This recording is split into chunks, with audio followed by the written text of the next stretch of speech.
there's more sightings. There's been more sightings since, let's say, the Patterson film. That's a good example. Everybody sets their timeline by that, so I will too. And I can even hit on the Concho thing. The Concho thing is a casino that we have 4 miles north of my house here. And it's a big casino area on the Cheyenne Arapaho tribal land up on the hill.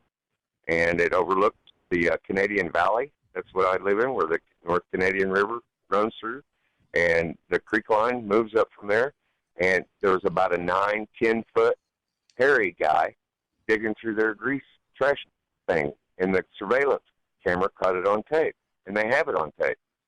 They claimed that they've destroyed the tape for what I've been told by inside guys that I've known all my life up there is, well, we didn't want everybody thinking they couldn't get out of their dang car and walk across the parking lot to gamble, you know. And okay, well, I don't blame you.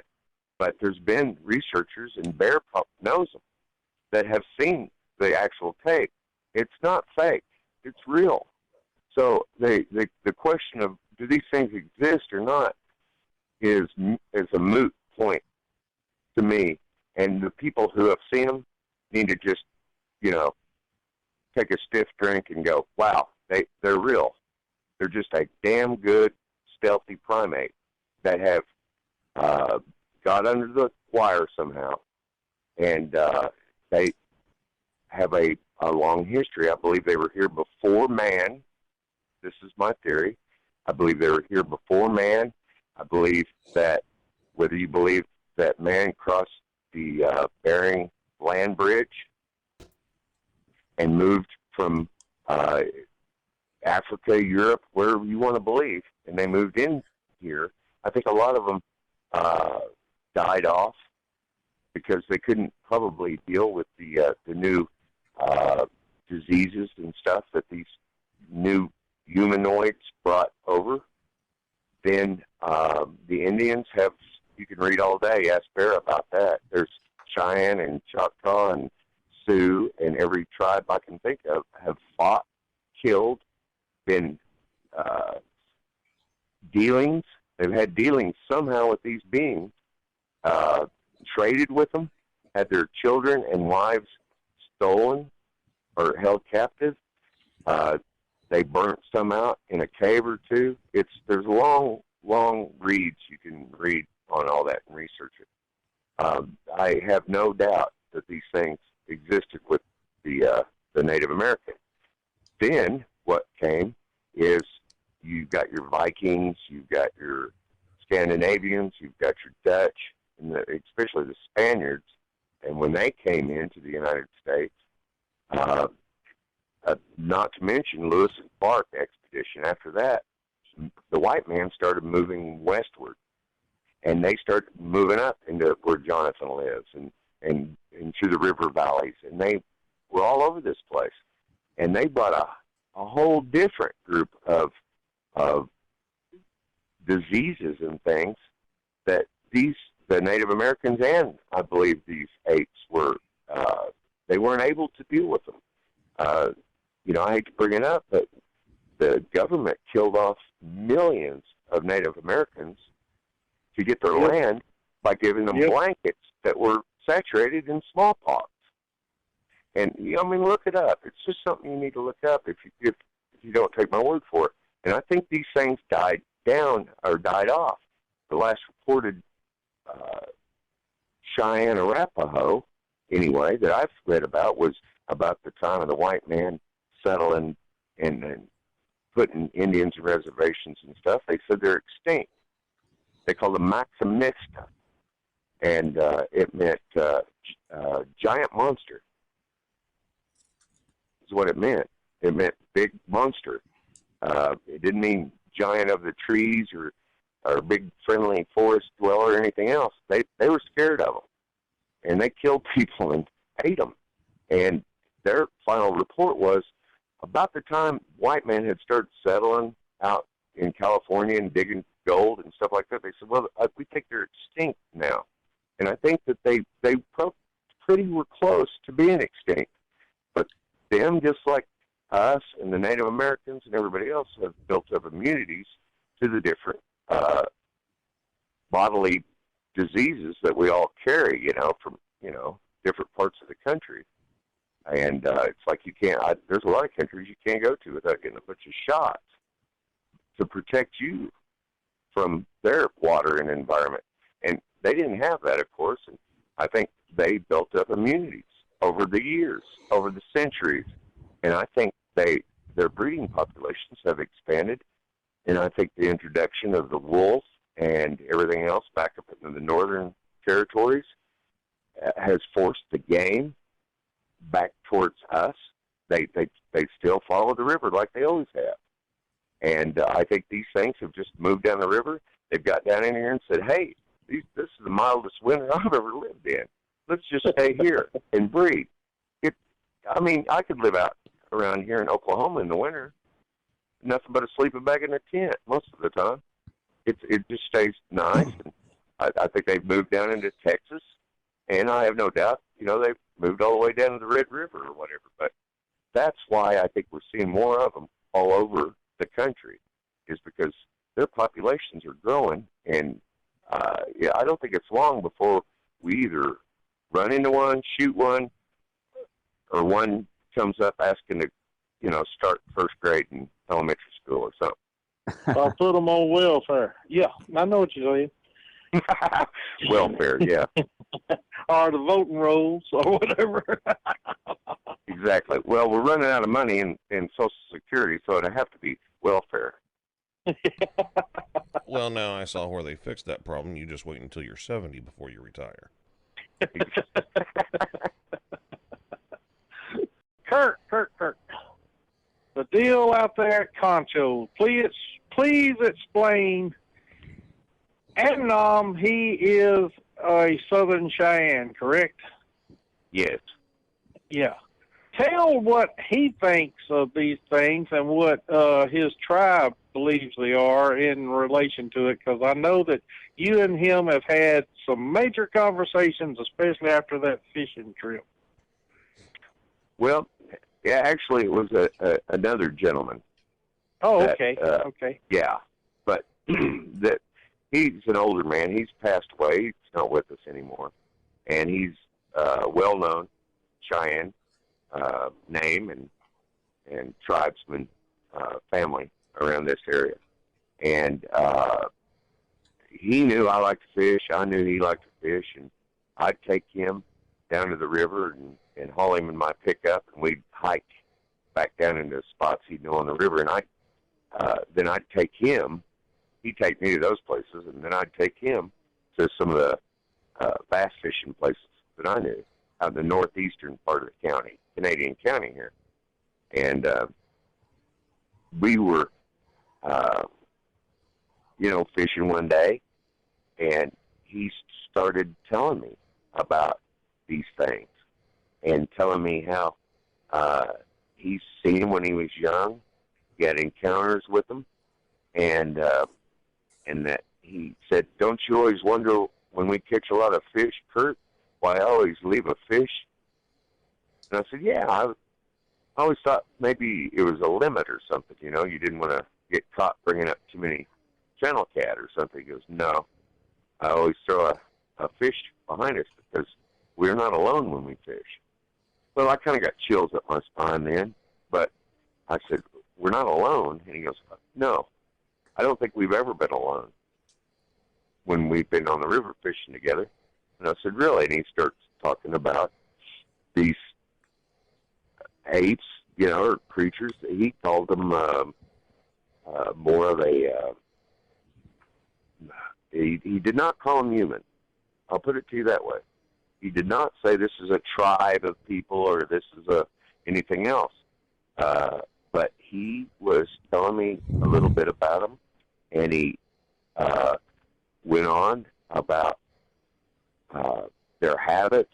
They're curious, and how stealthy they are, and how they hide from humans. And of course, I've got to ask him. I go, well, I won't say his name. We'll call him Chief. How's that? I said, Chief, all right. Why do they hide? Why don't they come out? where I can see him and all that? Is it because I'm white? Or he goes, oh, no, no, no. You're with me. They trust you. And he goes, they don't come out because they believe, and this is coming from him, full-blood Cheyenne, if they believe if they are in contact, touching or being too close or anything like that with a human, that they'll become a human. And they don't want to become a human. They want to remain. I don't blame them. Yeah. They don't want to pay taxes. Well, anyway, then I said, well, and we went fishing a lot of times. And each time, I'd probably ask him a few different things. And one day we were talking about it. I was hearing stuff. I go, what is that over there? And he goes, that's them. Shuffled around. And then I heard something one time, and I said, what's that? He goes, that's a baby. And it sounded just like a little chimp baby. Just like a little chimp. And I went, that's when I really started believing him, I mean, not that I didn't believe him before, but I knew then that this was not make-believe. This was going on around me, and it really clarified it in my brain that this is not a phenomenon. This is not imaginary. I'm analytical about a lot of things, and I'm not crazy. This is real. And so I finally said, well, where do they live? We're on the dang river. And he goes, they live in the river. And that's when I finally got it out of him. They live in the banks of the river. They dig, they go under. One of the entrances is where the beaver are. And that's what he said. He goes, they are the brother of the beaver. And I said, what do you mean? Their brother of it. He goes, they work streams and stuff just like the beaver does. They'll put trees down and make a nice hole for fish. Fish you just go on by and you'll never get them in a dirty creek. But if you dam it up, you just go down there and get them by hand. And they do that, and they use those flipping. Well, I like to flip those holes with a pole. I don't like to noodle them anymore, but guys will go along and noodle up underneath the banks with their bare arm, and they'll find a big catfish. Sometimes they're over 100 pounds here in Oklahoma, and they'll wrestle those things up on the bank. And sometimes they get bit by a beaver or a turtle or a water moccasin, but it's all in fun of it. And they've all got scars on their arm, and they brag about it. And it's called noodling. And he said, that's where they can go in. They can go in and come out through those bigger holes, and they'll take those places over. They'll live. Well, he was saying that they lived right with the beaver. Knowing beaver around here, I don't believe that because they're mean. They don't like you being on their pond or nothing. They'll flap their tail at you and bug you all day and scare the fish off and what have you. But he said that they go in there, and then they'll tunnel up into the tree root system way up in the bank, back in that brush and trees. And that I said, well, why can't you just catch them then? I said, we could just take some wire and we'll catch us one. He won't be able to come out. And he goes, no, Kurt. He said, I'll never forget, he said, Kurt, they have many doors. That's what he said.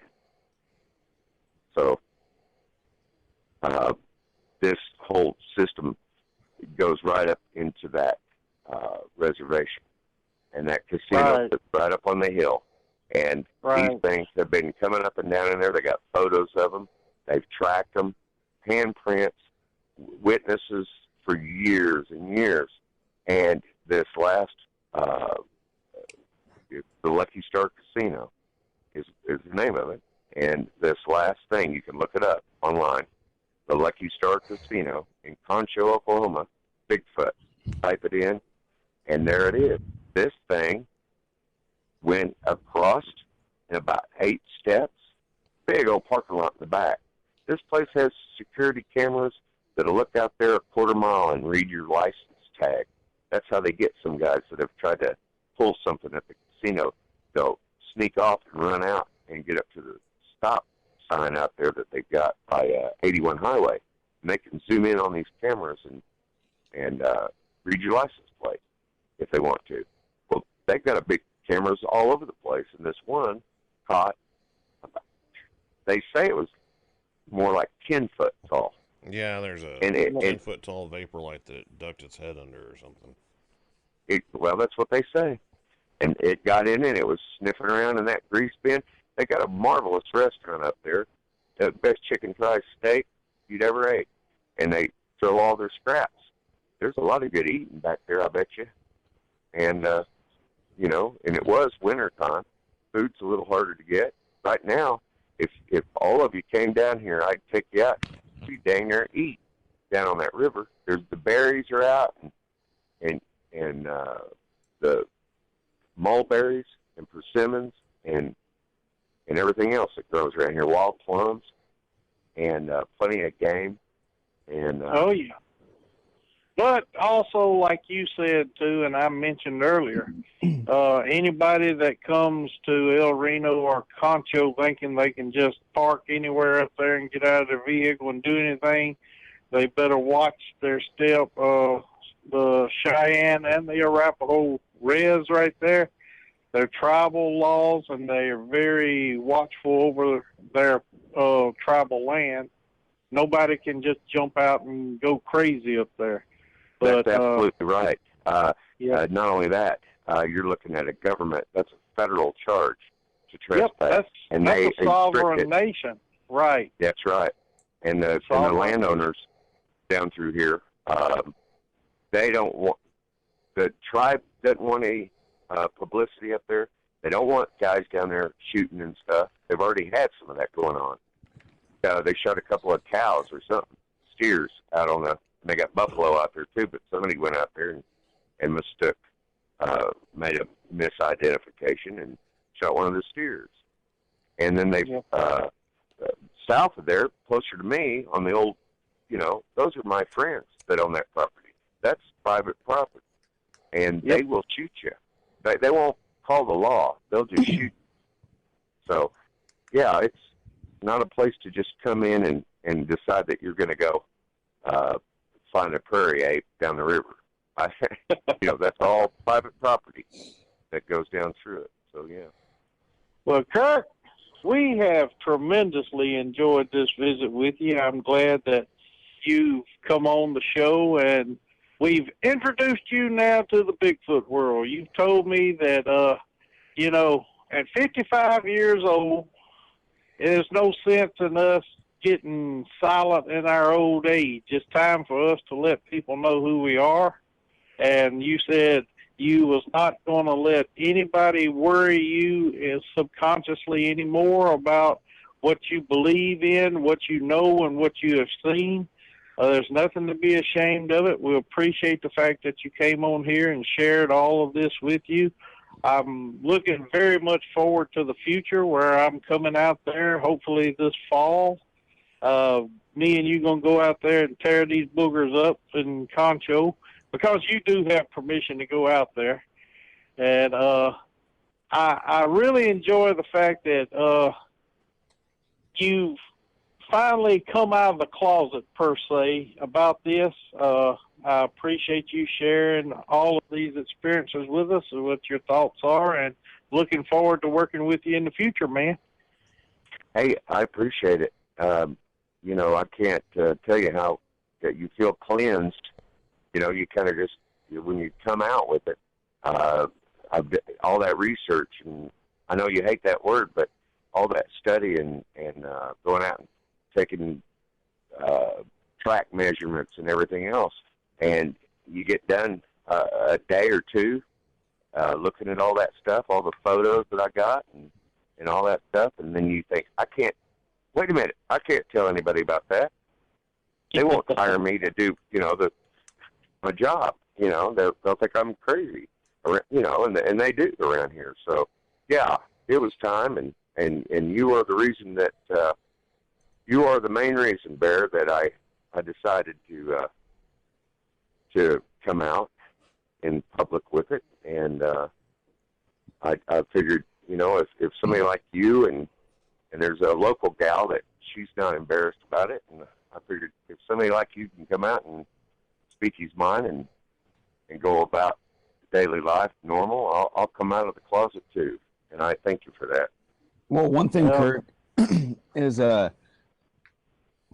it's an animal that actually does exist. I mean, you know, we can be sensitive and, you know, call it a human or, you know, call it an animal. Honestly, I don't really know what it is, but the fact is they do exist. And there was, after, you know, some of my encounters, I had, you know, some reservations as far as like talking to people about it, and like, oh, are people going to think I'm stupid if I'm, you know, it's talking about Bigfoot and things like that. But the intelligent answer is it is something that is out there. If, you know, people believe that you're crazy and that there's some other explanation behind it, they're simply wrong, and you've got the upper hand. And you won't ever sound crazier than Bear. Well, we can all try, but I don't think we'll succeed. The main point of that is, you're absolutely right, Johnathan. You've got to look at the facts, and one of the things that gets more publicity, and that's why I appreciated you guys saying, well, no, you don't understand. You know, what your experience may not have been, you know, death-defying and all that, but it gave me a view of what their face looked like, at least when I saw, and all that. If these things, well, Bear, you've been hunting all your life. If something stirs up and you walked in on it at the wrong moment, whether it's got young ones or mating season, and a deer can kill you. I've had friends been hurt by deer. I've been attacked by a deer, would you believe it or not? I just always talk about boogers. I never told about the deer story. But they will kill you. Oh, yeah. Oh, yeah. I have been charged. Yeah. Yeah, I think these things are just like anything else. You know, that's their turf, and you're on it. And for them to run you off of it is no different than a skunk spraying and letting you know, I'm in the territory. You know, and as far as killing people and missing 411 and all that, I'm sure that some of that is truthful. I have no doubt. But I also think a lot of it is by other means. I don't think these things. I think these things that kill you, heck yeah. But I don't think that they're looking to eat you. Although the Indians, most of them, if you'll read those reports, they call them cannibals. So you got to think about that too. But anyway, I would agree with what you're saying. I think humans put more mystery into it than is actually there. Right. And I think a lot of that is just, I hate to say it, but a lack of common sense. And, you know, just boots on the ground. Yeah, I completely agree. There's so many people out there that would be like, oh, Bigfoots could kill us at any time. Bullshit. They can't kill you at any time. As long as they're that big, you can still hear them, you know, walking around. Am I out like trying to kill a Bigfoot every day? No, I'm not. But that doesn't change the fact that like they can't just like appear in front of you and like, whoa, how did, you know, 64 of you just, you know, surround me right now? Well, some people would disagree with that. Well, it's no different than I've worked in the club business as a musician, and I know Bear has some similar experiences he may or may not want to share, but you get to this point after a long 20-something years of doing it, you could dang near close your eyes and open them and look out across the crowd and almost pinpoint that guy is going to start trouble. And I'm going to be the one he's going to come after because his woman has been looking up there on stage at me, and he's going to get me. And there's just this feeling it's an instinct about certain things like that. And I have no doubt that they're intelligent enough to realize that you're out to kill them, or you're out to pester them, or you're in the wrong place at the wrong time, and they don't like it any more than you do. One of the first conversations Bear and I had many moons ago were these things are masters at reading body language. Yes, they are. They can tell your nuances of your body language. They can, I don't so much think they hear your heart rate, but I do know that when your adrenaline gets to going, you get to, you'll start sweating, or you'll start secreting through the pores of your skin a lot of scents and things that these things are tuned in for. I mean, it's a creature of nature, and to be that susceptible to the elements, they can put all these clues together and kind of figure out.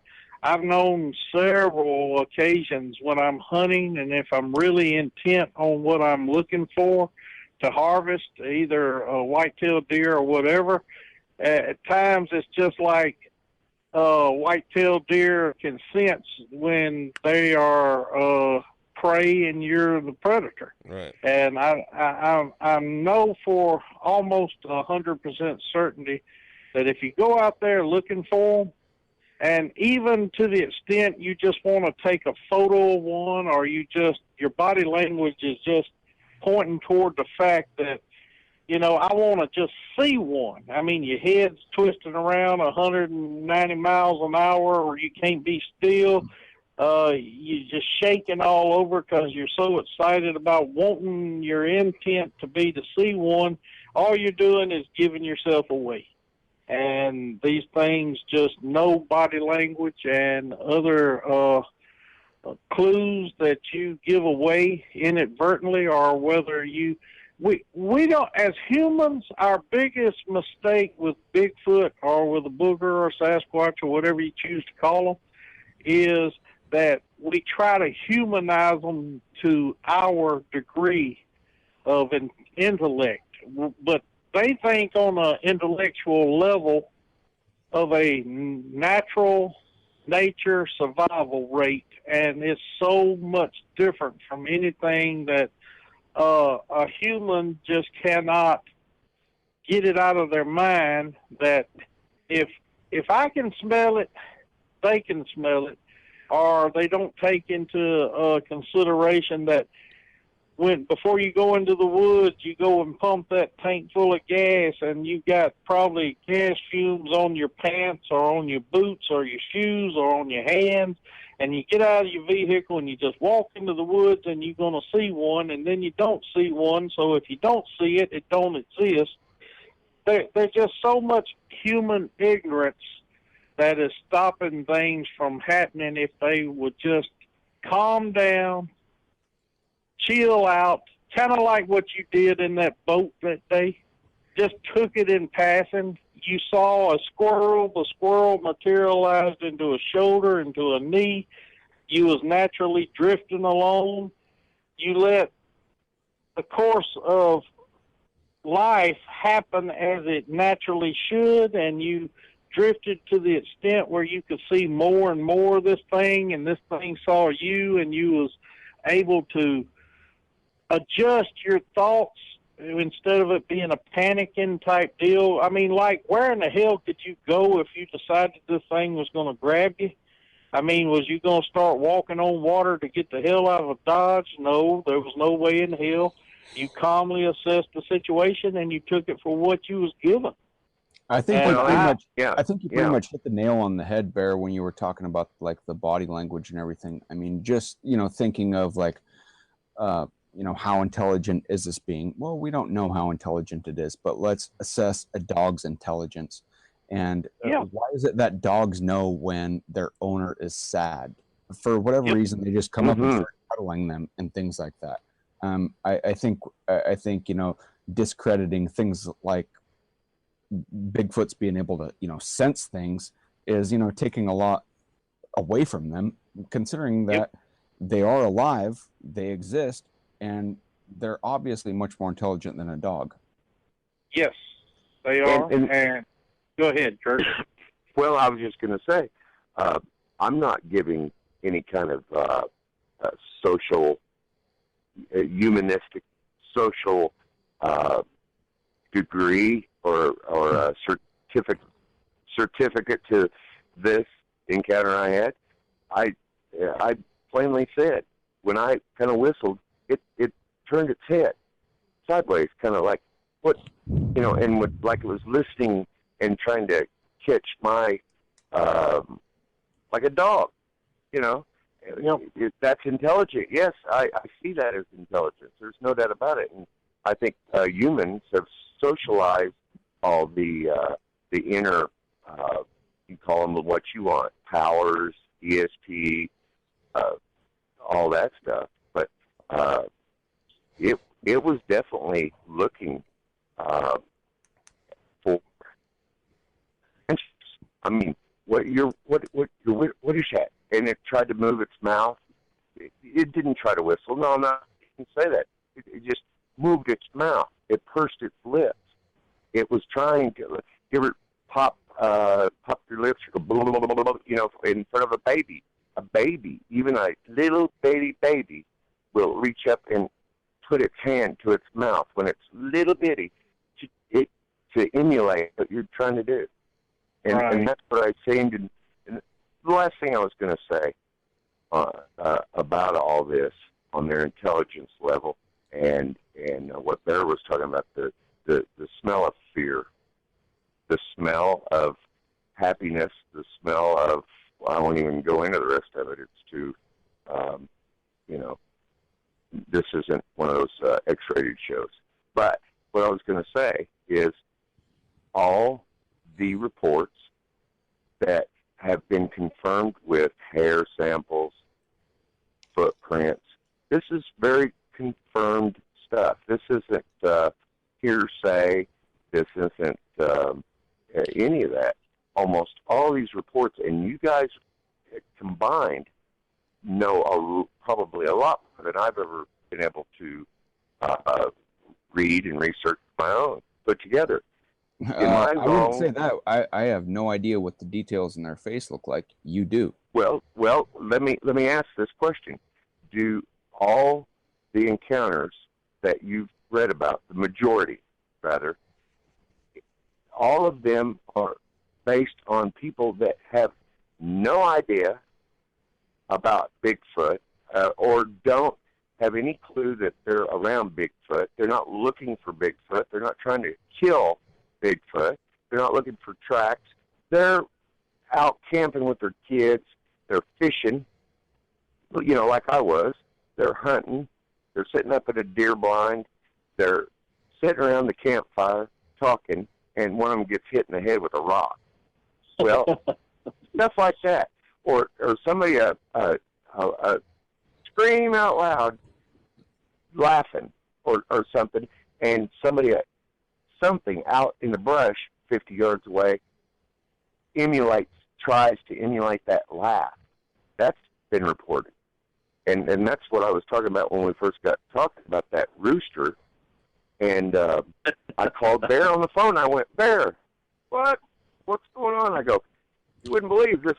There's a rooster, but he sounds funny, and he goes, oh, let me tell you about all that. And they will emulate, they're copycats.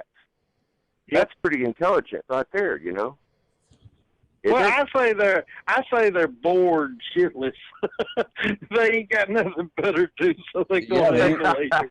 They don't got an Xbox or anything. No. Xbox. Yeah, I even done what, when Kurt called me, it was funny. I said, he didn't do the rooster crow, did he? He said, no, but it was close to it. I said, it was something like, yeah. He said, that was it exactly. The poor imitation. Oh, yes. And that's what people don't realize. Would people say, okay, let's do some owl calls and call a booger in? All you're going to do when you do owl calls is you're going to call in friggin' owls. What we do is we do a booger imitating an owl. When they do a rooster, we don't try to do a perfect rooster. We do a booger imitating a rooster. That works a hell of a lot better than trying to do an owl or a rooster, I promise you. And that's as close to a lesson that I'll ever give anybody on calling them. You're trying to do a booger imitating what he's trying to imitate, and it works.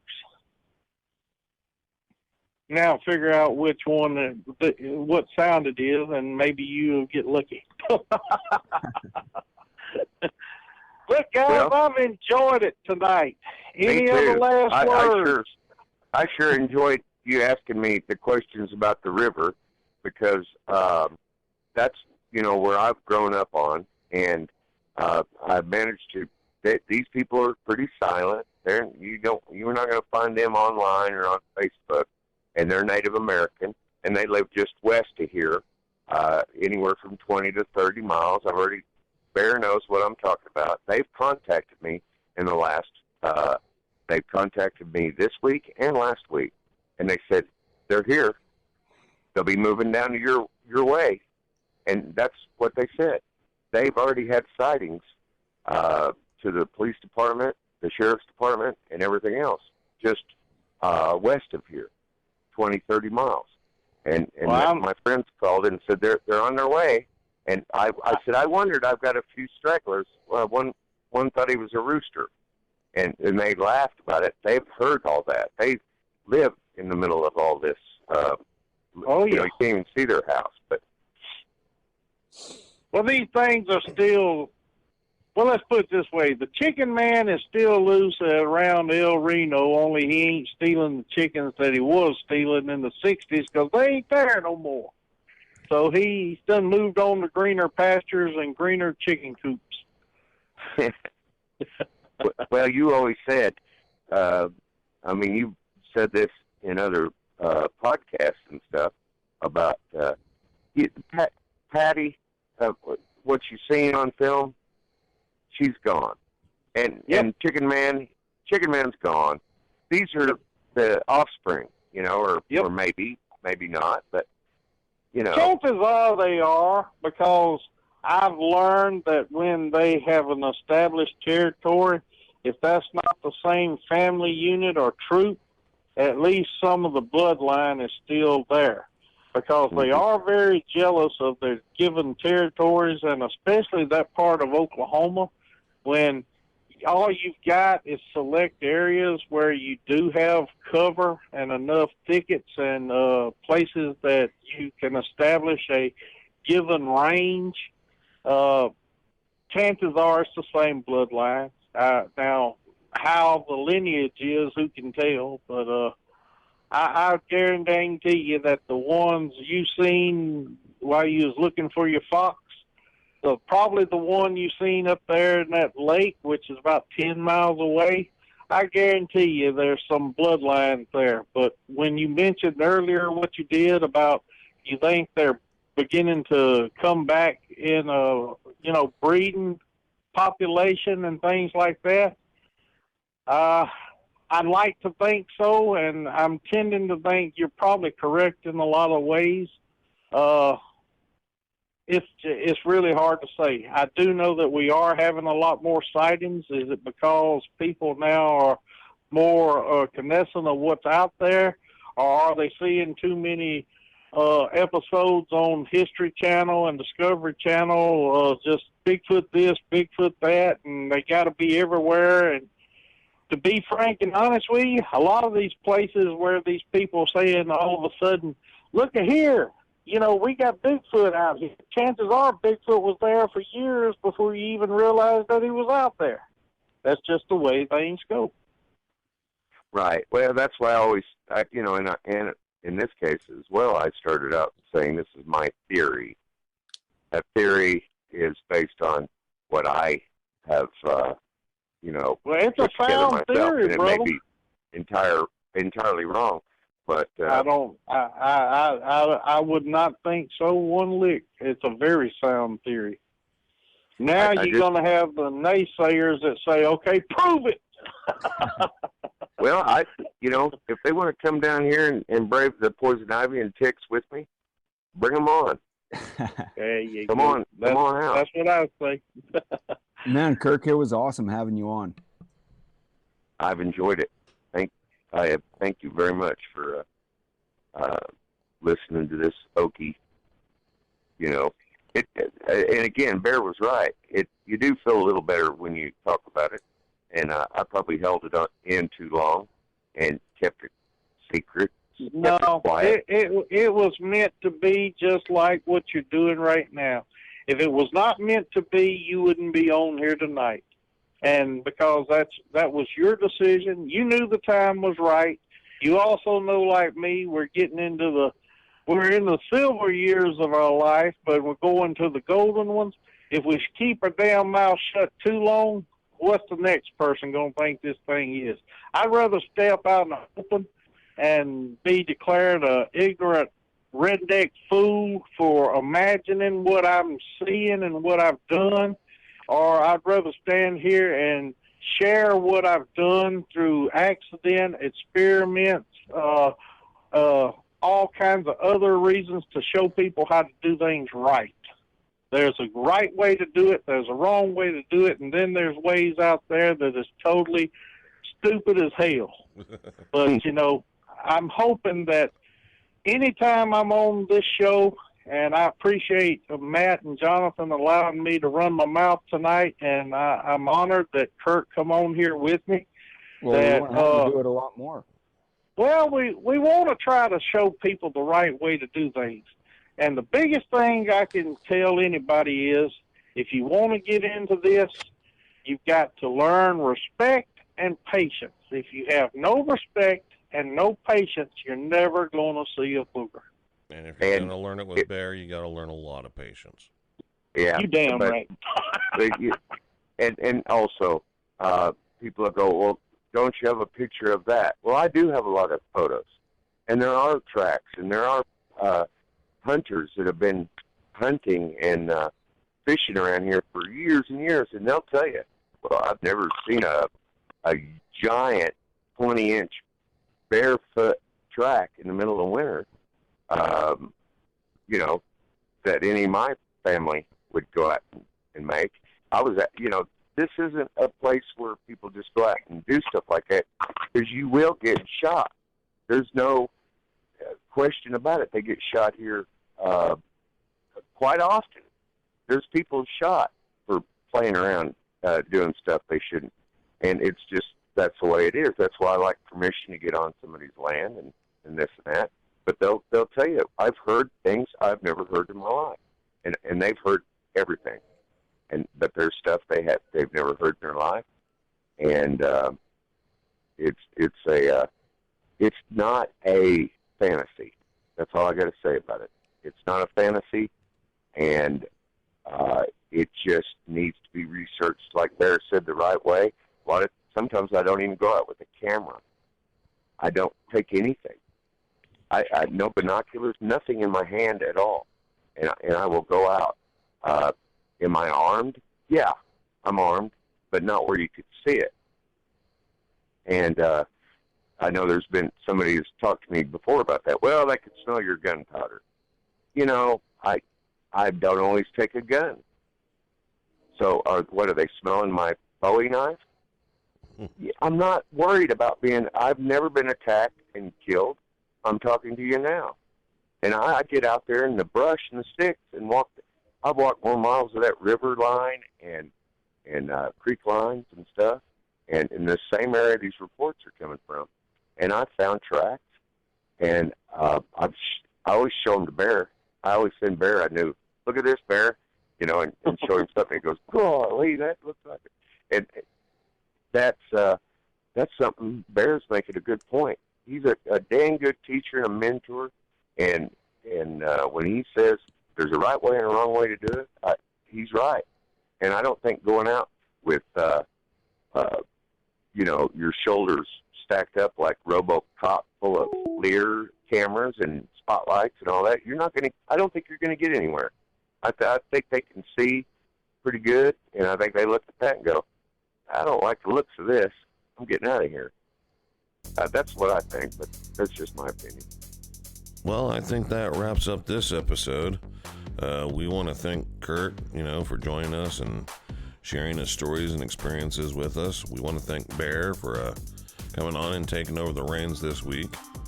We certainly do appreciate that, and we'll have a lot more of that stuff coming on in the future. And we really want to thank all of our listeners, people that subscribed. We greatly appreciate it. It means a lot to us. It just blows our mind that people out there actually like us. If you listen to the show and you like it, give it a thumbs up. And if you don't like it, tell us what we can do to improve it. And always remember to subscribe. It's our subscribers that make all of this possible. Thanks again for listening to Bigfoot Crossroads Radio.